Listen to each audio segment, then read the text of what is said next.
City Journal podcast. I'm your host, Charles Van Leeman, a fellow at the Manhattan Institute and senior editor of City Journal. Joining me on the panel today are inveterate panel members John Ketcham and Judge Glock, and also we're very pleased to have special guest Reihan Salam, primarily known for his work on The Editors at National Review, but also incidentally president of the Manhattan Institute. Reihan, thank you so much for joining us. It is my great honor, privilege, and joy to be with these three very special Manhattan Institute team members.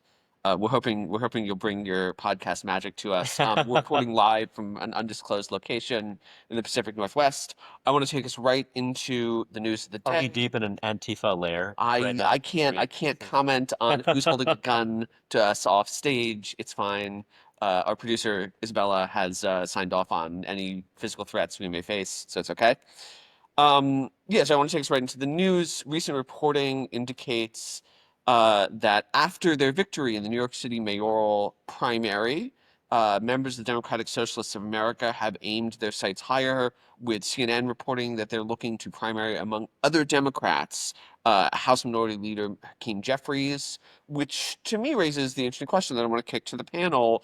Are they going to be successful? Is democratic socialism the future of the Democratic Party? I think we've seen in the rise of Zoran Mamdani renewed energy around this as sort of an alternative model for the Democrats.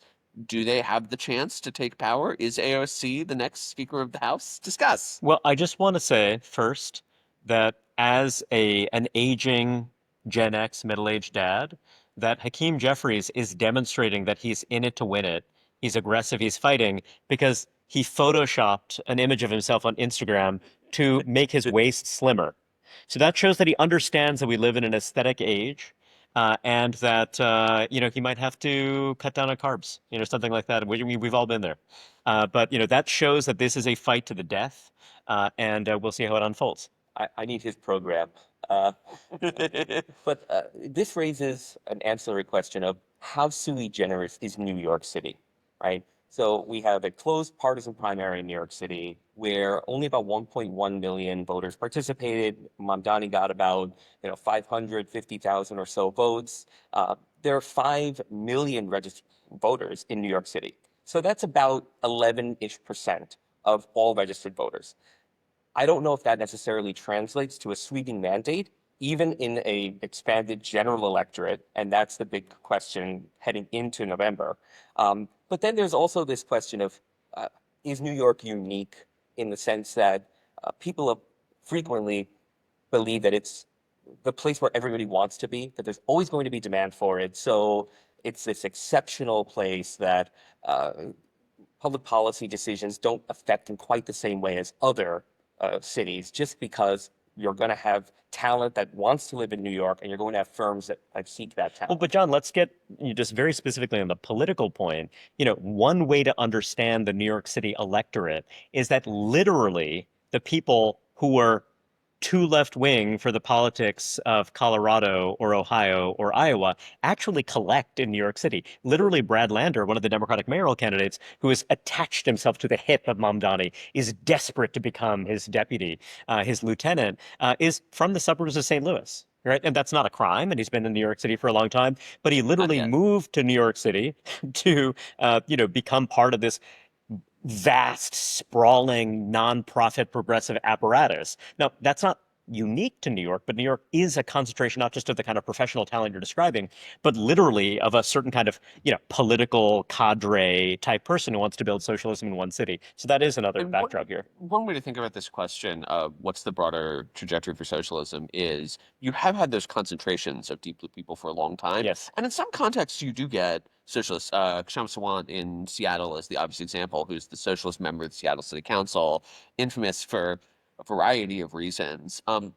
She has not, as a general rule, been able to translate that into a House seat, for example. Some of that has to do with the drawing of maps, but I think the question is, are we at this moment where, not really for the first time in history, there have been socialists in the U.S. House before, mostly from New York City, but are we at a point in our history where there is some opportunity for a socialist alternative in the Democratic Party to look at these safe blue seats and go, okay, we can push them 20 or 30 points to the left and still win, so we're going to do that? Well, I think the goal of the Democratic Socialists of America is ultimately to work to make themselves obsolete, right? Like any faction in a party, the goal is to eventually take it over and then effectively dissolve because you've accumulated enough power to be the party. I mean, to one extent, that's what the Democratic Study Group did in the late 1950s. They said, "Hey, we have this conservative coalition of the South and the North. We want the North to win. We want to kick out the Southerners. You know, the class of '74 comes into Congress. They change the rules. They kick out four of the old chairmen. They do it. Effectively, the Democratic Study Group becomes the Democratic Party by the late 1980s. They win the battle. To a lesser extent, you could say the Democratic Leadership Council does that in the 1980s and 1990s. Now, did the DSA going to take over the party effectively? No, but how much of their program can get incorporated into the general party? I mean, I think a lot. I was looking at a poll from Data for Progress that shows in the Democratic Party, you're going to see about, well, this Who have their own agenda. who have their own agenda, but I'm not sure it's necessarily socialism per se. Yeah. What they show is 35% approval rating for socialism, about equal plus approval rating over capitalism in the Democratic Party, which is nowhere near. Wait, sorry, they were 35 percentage points more sympathetic to socialism. Yes. Than the they Democratic Party. and the Democratic Into Party. capitalism? Into capital. What? These actually polls have been going back for years. Inside the Democratic Party, capitalism does not have an amazing positive image. Socialism does. Now, what does socialism mean is certainly open to debate, but it's certainly a broad swath of the party thinks socialism, however defined, is an important part of the future. So I think that this is a really, when you're looking at the national context, one way to think about this is that, you know, you had this movement emerging before 2024, gained a lot of visibility and prominence of, you know, you can call them new centrists.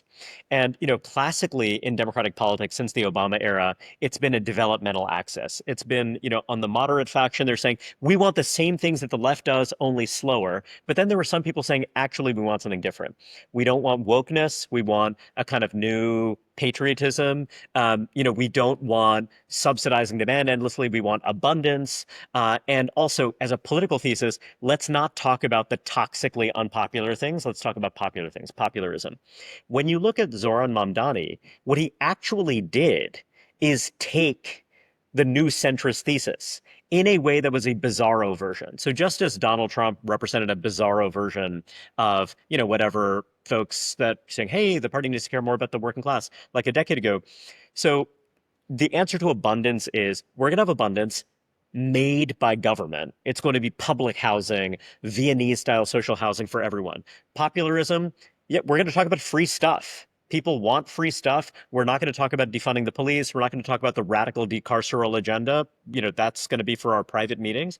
And then when it comes to the cultural thesis, peak wokeness was about, you know, bashing Karen. But Karen is an upper middle class white woman, and those are your cadres, those are your voters, those are your donors.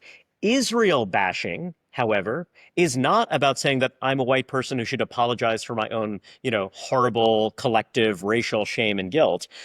It's a different moralistic message that, of course, I consider incredibly toxic and dangerous. But it actually, in a weird way, is less radical because it's less demanding on the person themselves. So I think that that's the challenge. Like the new centrists, they didn't actually come up with a really compelling, unique synthesis. And then suddenly these guys come along and like, actually, yeah, that actually works, that resonates. I mean, this gets to a point that I think several of us have made about this sort of abundance phenomenon. The new centrists, the Ezra Klein movement that says what Democrats need to do is focus on higher quality delivery of services through targeted deregulation. And I think the point that several of us has made is like, if your agenda is that we should deregulate things and we should allow the market to do more, congratulations, you should be in the GOP. You're in the wrong party. And this is not a message that's going to resonate successfully with the Democratic base. From Judge's point, you know, it seems like you're making a point that I think others, including David Shore, have made, which is the Mondani insight is actually, if you run on economically progressive issues, people like that. People want free stuff from the government. Or rather, and if that's you're a zeroing in better on message to the affordability, base. if you're zeroing in on affordability, I'm going to do something concrete and tangible for you. And the challenge for the kind of, call it the kind of pro-market right, you know, kind of normies for capitalism, whatever you want to call it, is where is your version of how this is going to concretely translate. And it's, by the way, you could say that it's actually correct. It's actually real. It will actually address the underlying problem. But you need something crisp and sharp as opposed to catastrophizing about, leftist policies that will be a catastrophe. But catastrophizing itself isn't actually going to do the job. It actually has to be, and you've thought a lot about this, Jed. Well, I think one of the overlaps that you were kind of pointing out between the abundance Democrats that kind of claim themselves the new centrists and this kind of Mamdani movement is that a lot of the abundance Democrats, not all of them, are for deregulating the public sector. What they're talking about is deregulating transit. What they're talking about is deregulating renewable energy subsidies, deregulating public infrastructure. They're not talking about deregulating environmental rules against private factories. They do not care about that, and they're not interested in that. So the Mamdani group is interested, in a sense, in deregulating, unleashing the public sector. What can we do to create more public housing quickly? Now, are they actually willing to do that with the coalition they've assembled? Probably not. But I think, to Ryan's point, there's a lot of overlap here, and that let's focus on affordability and let's focus on how we can make the public sector deliver, but we can do it 10 times more rapidly than the other centrist abundance Democrats think they can do. That's right. And this is coming to a head in the New York City Charter Revision Commission, which is proposing a number of pro-housing supply initiatives. Many on the left, the institutional Democratic Party, have come out against these proposals. And I'm curious to see whether Mamdani will say, look, if these get in the way of public housing development in a similar way as they're getting in the way of private housing development, well, then I'm going to favor them so that we can actually accomplish our agenda. Yeah, that's going Remains to be seen. I 100% agree. That's going to be really interesting to see how serious they are about this, how much they want to defang. More broadly, though, about the national point, there are a bunch of different experiments going on at once. One thing I was struck by is that Mamdani's campaign manager was the same person who was the campaign manager for Dan Osborne in the Nebraska Senate race. Who was the independent progressive who ran the Exactly. Nebraska Senate race. Exactly. And it was kind of, many people saw this. This is the brilliant idea, the brilliant insight people have been talking about for a decade or more. There are parts of the country where either the Republican or the Democratic brand is so toxic that you have totally non-competitive politics. So the idea here was, let's have someone run as an independent. He did not even acknowledge that he would caucus with Democrats. He was emphasizing what And he's they running think of as their again. 70-30 issues. He's running again. And it was so fascinating because we think of Mamdani as totally sectarian, super ideological, part of this little hive of people who, whatever they say in making a popularist campaign, they have like a real ideological formation. However, Osborne is someone who is almost the exact opposite. So to me, it speaks to a group of people who are being very experimental, very aggressive. They will attempt different things in different environments. And that, to me, is very formidable. Now, Do you think that they're from the same wing of the party? I mean, I don't have a sense. I think the thesis of the Osborne was we're going to pluck somebody as close to the center as we can while still being preferable, as close to the center as we can while still being preferable to the Democrats so that we can get somebody in the caucus. I think it's the Buckley rule. I think it is we are going to get the most ideologically aligned person we can given the electorate, and we are going to be relentless, and there are going to be some things that are non-negotiable. I remember Richard Rorty in the 90s wrote an essay for The Nation, and it was about how Democrats need to be a big tent. There need to be three things that we all are for, and everything else, it does not matter. It's an argument you hear from Matt Iglesias and other people as well. But, what are the non-negotiables? One of the non-negotiables for them, I gather, is, nationalized healthcare or something like that, right? It's just kind of like, this is a non-negotiable, but, you can take... That, I think, is the kind of thing that is potentially powerful. The question is, how sectarian are they? Because I actually do think that a lot of these guys are actually, maybe some of them want to be expensive. The hard left folks who want to go after Dan Goldman so some of it is Hakeem Jeffries, exactly, a slew of Democrats who are trying to be line straddlers. They're trying to both be in tune with the rising left while also being acceptable. And what these guys are trying to do is like, you can't do both. The question is it generational? And is it we want people who capture attention, or is it rigidly ideological? And that's going to be interesting to see. I mean, I do think you're going to end up having that ideological. You're right. If a bigger party is a more fractious party, and it seems to me like Dan Osborne and Zohran Mamdani are from very different wings. So there is the common sort of populist agenda, and there is that unifying theme, which is alarming to me, which is like you can get voters to get on board with, if not socialism, then anti-big business sentiment, opposition to monopolists, opposition to capitalists. That is a potentially very potent organizing principle. By the way, is the organizing principle that was effective for Barack Obama in 2008 and 2012. I think the litmus test, I would be very curious to know what Dan Osborne thinks about U.S. support for Israel. Because I honestly think that, the interesting thing, Jamal Bowman, voted for all sorts of crazy stuff, but also all sorts of like pretty mainstream normie democratic stuff. The thing that was costly for AOC, for all of these guys, is whenever you do something that moves an inch off of a rigidly anti-Israel line. I wonder, I mean, John, what do you think about, do you buy the idea that Israel is actually going to be the driving force? That's going to be the ideological litmus test rather than And I'll give something. you the last word, John. Well, Finish the mood takes out. It seems to me that the charge of anti-Semitism against Zoran Mamdani did not hurt him at all, and in fact may have helped him. And so, like, that is a worrisome trend within the Democratic Party, especially as many younger Jews and younger voters in general are simply not aligned with Israeli sentiment, and they just don't really look to Israel in the way that older voters and older Democrats did. Genocide charity. Well, Yeah, exactly. there's an association now of October 7th with Israel's response to it, not Hamas's massacre.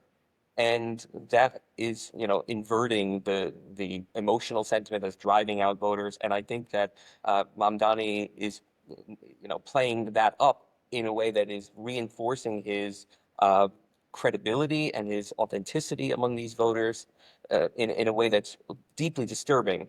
So, okay, I wanna take us out because I want to get to our next topic. Before I do that, I'm gonna ask everybody.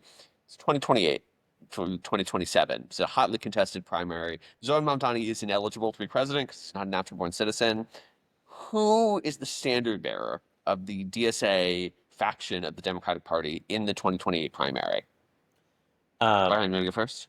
So one thing I'll just note is that you have a primary candidate, a Democratic primary candidate for Senate in Michigan, who's running against, an Abdullah appealing swing state Democrat, moderate Democrat, and that person is running in an incredibly tight race. So that is to say that, the natural thing to say is it'll be AOC. She'll be ready to do it. She is good at capturing attention. She's good at, she has built a enormous fundraising machine.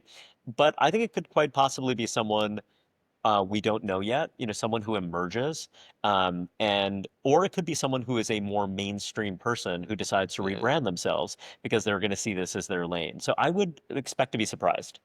John, I who's your prediction? immediately thought AOC. Yeah, that's a respectable choice. Yeah, why not? And just a good reminder that how close Bernie Sanders came to capturing the Democratic nomination in 2016. This is not such a far-fetched idea that a self-declared socialist could win in the next prime. Yeah, I mean, so I think the guy who I'm watching there who is sort of trying to walk the line is Rokana, who simultaneously has identified himself to some extent with the DSA faction, is a California representative, is also interested in the abundance guys, is also interested in trying to present social moderation. I think he's someone who could try to straddle that line very effectively. I think he might be too cerebral, but maybe, see. maybe. I like the cerebral. campaign season that 3 to 5 word what's right, like what are you gonna do? Well, we're gonna freeze the rent. Like that is just appealing, and to me, I don't know like how to separate out the appeal of that incredibly direct message from the appeal of socialism. Like what's doing the heavy lifting there? And I mean, what will the establishment Democratic Party do in response? Will they come up with a series of what's? I don't know if their have policies any. are amenable to that think kind they'll of fold. I condensation. think they'll just fold. Yeah. As I've been saying frequently in the past several months, a liberal is someone who says to a socialist, "I agree with you, but not yet." Eventually, you have to say yes. A lot of it depends on how the end of the second term presidency Yeah. unfolds. All right, I want to move us from the young left to the young right, and the important news pertaining to that hotspot of the young right, X, the social media platform formerly known as Twitter. Most recently, Linda Yaccarino, who was longtime high-up executive, second in command under Elon Musk, has departed X. This is following some alarming controversy where they changed something about X's built-in AI Grok, and it started declaring that the Jews were out to get American society and also issuing all sorts of death threats. It was a little unusual. But I think that this has resurfaced a longstanding debate about the pros and cons of X, both for American society and the right generally. Where on the one hand, I think the great virtue, Elon Musk's purchase of X, I think is a strong argument, is the most impactful event in the 2024 election in terms of determining Donald Trump's win. His ability to create a platform that gets information out there that the Democrat sympathetic media does not like seems good. And on the other hand, it is kind of a cesspool. So, I'm curious for the panel how you think about how the right should be thinking about its X problem, its X benefits. What do we do with that as a platform? Judge, do you buy the premise that X is a problem?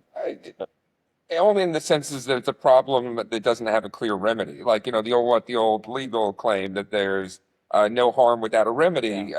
There's an issue that X can radicalize people. It can fraction people off into small groups that are generally not aligned with a broad-based movement that you want to create in the right or in the left. But what can you do about it? There's only so much anyone in a party center, in a headquarters can actually change. Now, I mean, I think everyone's still wrestling with the fact that this is now America's #1 source for news. And there was literally just a poll or a survey, I think, a week or two ago that says social media is the #1 source of news now, above TV, which is a mind-boggling event. Like, this is changing 70 years of American politics, and we're all still trying to figure that out now. Now, X is still behind, Twitter behind Facebook and say YouTube, if you consider that a social media channel, but it is still the main news source of all those. It's very newsy. And like, what can we do about that when people are forming their own groups? I mean, you can try to be as convincing as possible, like about a broad-based kind of right popularist movement about how to make life more affordable, etc.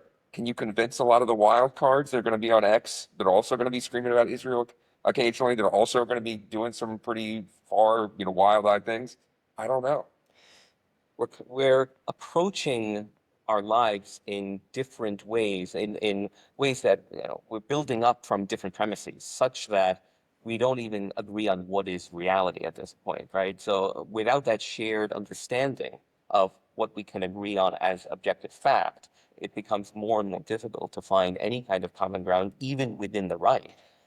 And what do you do about that? Well, if you, let's say, have a more censorious regime on X, where do people go? Do they go to more extreme or less mainstream platforms and potentially have more of an echo chamber effect, such that you can see some real life consequences? So there's so many thoughts that come to mind. One is that I would be curious to hear from you guys about your interpretation of Blue Sky, because Blue Sky, weirdly, at the same time that X is in Going crisis, down and down. at the same time that X is in crisis, Blue Sky actually seems to be thinning out. I think that there are people on the left who are kind of feeling the wind at their back and who are kind of coming back to X. That's kind of one thing. Another thing more broadly about this kind of cultural environment, one debate is, hey, how do we feel about social media censorship as such? Another thing is about the fact that X was experimenting with a set of creator incentives in order to reward engagement.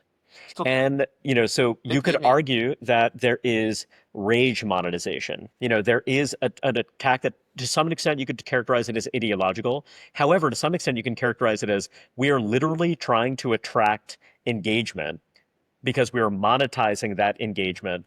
And it happens that those are forms of engagement seeking that wind up being extremely toxic for a larger political brand.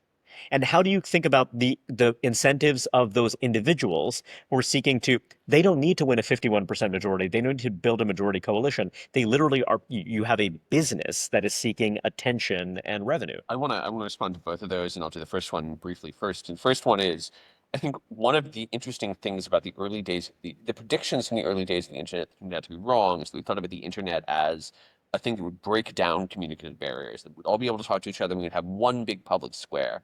As it turns out, social media actually, the returns are greater to homogenization than to diversification, which is not what you would have expected, right? It's like, why is it that you know what Reddit is like? You can talk about anything on Reddit. Why is Reddit like that? Well, because there is some dominating return to providing people with like-mindedness. So there's some intrinsic incentive to do that. Human beings are sort of tribal animals, right? We thought the internet would fix that, Right, and they didn't. right. Well, human nature is what it is. We're given different tools Yeah. to communicate. I think the point about rage monetization. I was saying this earlier, but I think I'm. Yeah, I think I'm the person who posts the most frequently on X here, and so I actually get paid by X, and I know which posts are going to generate engagement, and it's always the crappiest posts. I mean, it's always just sort of the lowest brow, like let me dunk on somebody that I think is dumb. That's always what gets it.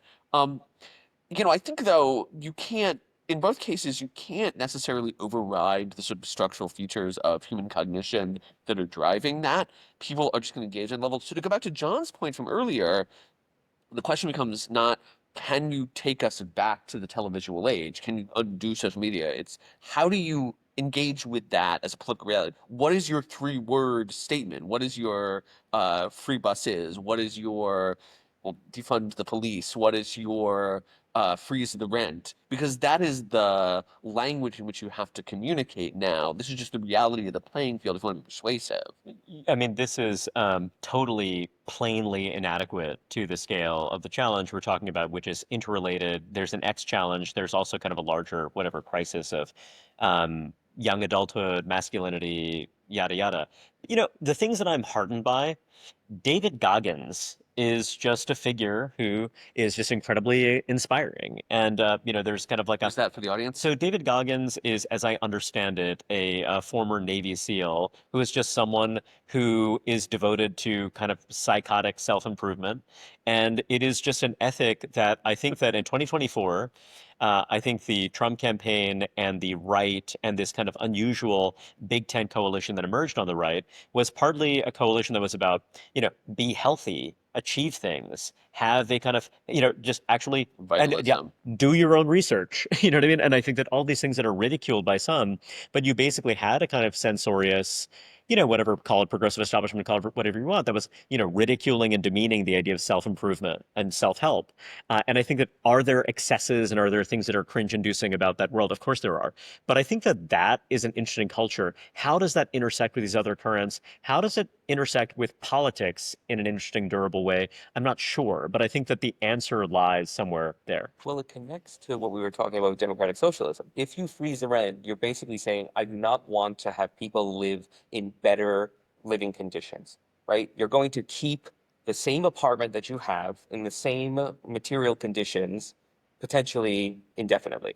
And Mamdani said this explicitly. He said the American dream is about stability, which was striking. Very socialist. but it's totally at odds with the idea of actualizing one's potential with human flourishing, with the idea that we want to do better individually and generationally too. So there's just a clear dividing line. I would say it's very, even FDR too. FDR famously in, I believe, 1937 and the second inaugural talked about the number one goal of the New Deal and the Democratic Party is security. Social Security was formulated on that basis. He said something even pretty wild to the extent of, if the Great Depression needs to go on longer in order to achieve our goal of security, that will be a good thing. Like the worse the better was always part of this movement for a long time. And it is appealing. Like people do want to achieve, but they also want security. And there's never going to be an easy balance in that. The problem with Mondown and the others is security uber alles. And so I think the to talk about the David Goggins thing for a second and the sort of, Trump health nexus. There is some degree of just sort of, vitalism, unapologetic endorsement of, what you pejoratively refer to as inequality or excellence in the affirmative sense. But there's also, this constantly doing your own research. And I think this is a core feature of the social media age. The administration has done a bunch of stuff to sort of like lean into conspiracy theory, and I'm of two minds about it. A friend just sent me Lee Zeldin, the EPA administrator, formerly representative from New York, just tweeted something out about how Americans have legitimate questions about chemtrails, and we need to answer their questions. And I'm like, on the one hand, Americans actually don't have legitimate questions about chemtrails. They're very silly. But then on the other hand, I'm like, in the age in which information can diffuse so quickly, it's not obvious to me that you can just continue to dismiss people's crazy ideas as a solution. You do kind of have to lean into transparency, whether that is what they've done with this chemtrails thing, whether that is what they're doing with Jeffrey Epstein, whether that is the recent identification of mRNA vaccines for COVID as causing heart problems. They've sort of taken a posture of we're going to provide you information, we're going to entertain these conversations. And I think you kind of Because we often know they've come out right recently. I mean, these are the wild thing, right? The things like the Wuhan Institute of Virology, like this was a wild conspiracy theory for a while, and like we should be encouraged that places never a like wild conspiracy. Well, It's always true. it was, yeah, it was always true, of course, like most likely. But like now, the fact that people can do their own research online or something, this is a good thing. There were gatekeepers that I think were the value of were vastly overestimated at the time, and their absence today is over decried. I do think this speaks to the role that we play and that we ought to play, and that is By very we, you fraught mean but us? necessary. By the Manhattan Institute, Yeah. City Journal, is there is an anti-institutional sensibility. That anti-institutional sensibility is grounded, as Judge notes, in something real. However, you need institutions. You need institutions that are credible, that honor the fact that their credibility needs to be earned. And I think what you've seen is a generation of people inherit really important knowledge creating institutions that have torched the credibility of the institutions. As that credibility has been undermined, they've become incredibly defensive, and their orientation has been, how dare you question this credibility? And I think that to some degree, our role is to keep institutions honest with an eye towards the idea that actually they are immensely important. And yeah, the challenge for any aspiring gatekeeper is exceptionally difficult in this moment, and you kind of need to think about how you earn that credibility over time. What happens when the conspiratorial set gets an answer from a trusted authority that they don't want to hear? It's what's happening with them. Yeah. Right, Right. exactly what's happening. Yeah. Do they double down and say, like, we can't even trust this authority, and they just go sort of anti-establishment, that's the new establishment?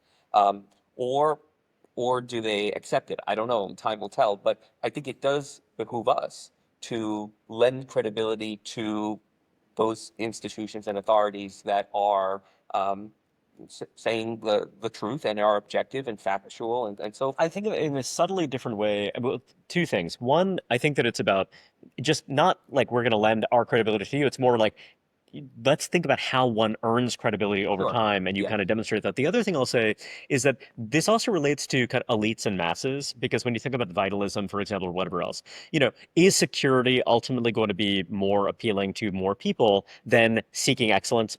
Perhaps.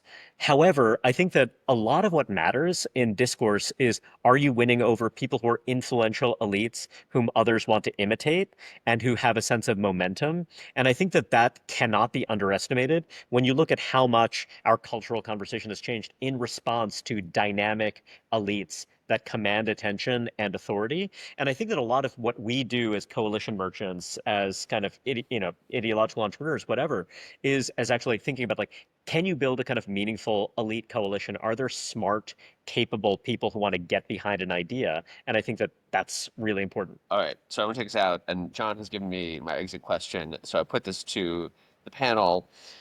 You don't have to tell me what you thought beforehand if you don't want to, but did the revelation that FBI Director Kash Patel and Deputy Director Dan Bongino believe or assert that they believe that Epstein did kill himself, did that change your view of the case at all? You don't have to tell me what you thought beforehand, but did it change your view? No. It didn't change your view? Interesting. Judge? I guess I'm gonna go with a strong no here too. But Interesting. No. I would say yes. I thought he says yes. wait, why? Explain quickly. Because I mean, it is plausibly the case that they got on the inside and learned something they weren't supposed to know. But also, these are guys who have like retailed this concept for years and years, and they got on the inside and looked at all the facts and were willing to come out and be like, no, actually, we were completely wrong. Like, there are plausible explanations where they learned he was a secret agent or whatever, or they're worried about who was going to be impacted by this. But like, this would have been a huge win for them, and they were willing to take the L and like catch a bunch of flack. That at least shifts my prior probability towards, no, actually, there isn't a conspiracy on this front. Oh, I'm not I guess we 100%. we were working off the baseline, or I was, that he did kill himself. And Wait, you thought that? Okay, well, Some judge conspiracy out of the theories know. are true. Judge is out of the know. All right, that's Judge is more credulous than I am. That's fine. He's not. He's of the televisual age. I'm of the digital age. Before we go, I want to take us to slightly lighter news.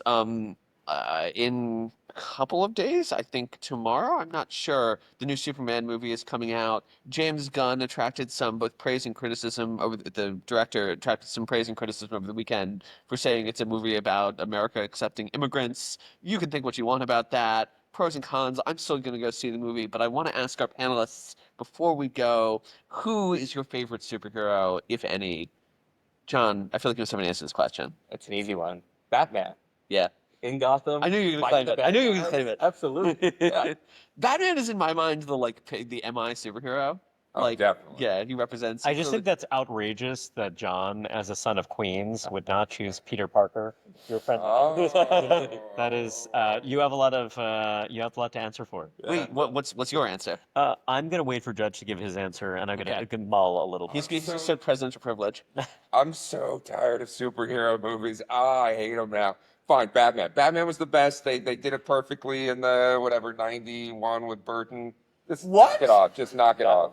So I I think will, that's Tim Burton Batman. Okay, this is not crazy. a great answer, just because I, for many years, as a teen, was so deep from like the age of like 9 to, deep into my teen years, so deep into comic books that it would, kind of make your eyes bleed. It'll have to be someone Marvel.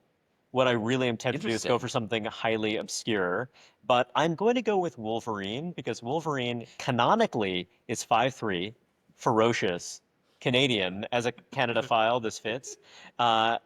Immortal, beautiful, beautiful hair, and just an absolute killer, brooding, into things East Asian. I just respect him. I respect him a lot. We cannot confirm or deny that Reihan has adamantium implants. My answer, I'll reveal my comic book nerd self, is the Green Lantern. Because I'm the exact opposite disposition. Like, I find Marvel comics just sort of like brooding, angsty teenage nonsense. I think that comic books are the clash of good and evil, and good triumphs, and that's what I'm in favor of. It's my I worldview. get it. Justice wins out. Justice wins Which out. Green Lantern, though? Hal Jordan. Yeah, obviously. Traditionalist. Yeah, of course. None of this Yeah. Kyle Rayner nonsense. All right. On that extremely nerdy note, that is about all the time that we have. Thank you, as always, to our panelists. Thank you to our producer, Isabella Reggi. Listeners, if you've enjoyed this episode, or even if you haven't, don't forget to like, comment, rate, subscribe. Recommend us to your friends. Recommend us to your neighbors. Recommend us to your dogs. All the good things. Anyone who listens to your podcast, even if they don't, please leave us comments and questions on our YouTube channel. Until next time. You've been listening to the City Journal Podcast. We hope you'll join us again.